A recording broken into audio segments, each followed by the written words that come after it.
سلام بچه‌ها، امروز اومدیم با تمرین والیبال و فردا من مسابقات هم باید تمرین کنیم. ببینید تمرین من چجوریه.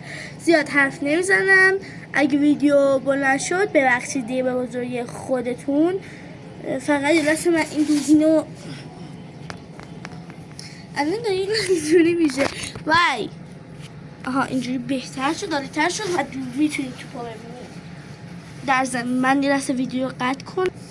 خب توپو برداشتم، برو که رفتیم. شما فقط به توپ نگاه کنید.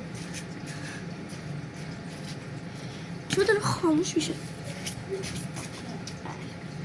خب دوباره تلاش، دوباره میره این ور اون ور، نمیدونم چرا.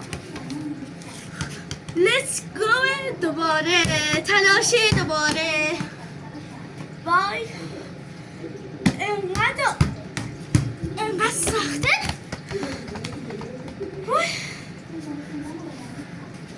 نمیشه کاریش کرد به خدا اصلا. دوباره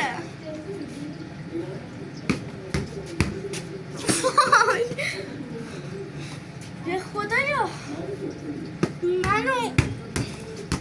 منو چشم زدن. انقدر توی باشگاه گفتن خیلی خوب میزنی، خیلی خوب میزنی، چشم زدن. به خدا دروغم کجا. تلاش دوباره. اصلا من نمیدونم چرا نمیشه اون حرکتی که میخوام بزنم. وای بچه‌ها، یه روز دیگه شاید امروز یا فردا با دوستم یعنی با دخترمم بازی کنیم. بازی دخترمم رو ببینیم. خب از اونجا که تو رفت اون ور دنیا اون سر دنیا، من ویدیو رو قطع میکنم کلا. یعنی خیلی ویدیو طولانی شد. بای بای. لایک یادت نره. نمیدونم چرا لایک نمیکنید. حداقل یه لایک کن. نمیمیری؟ بله نمیمیری. خدافظ. بای بای تا ویدیو بعدی.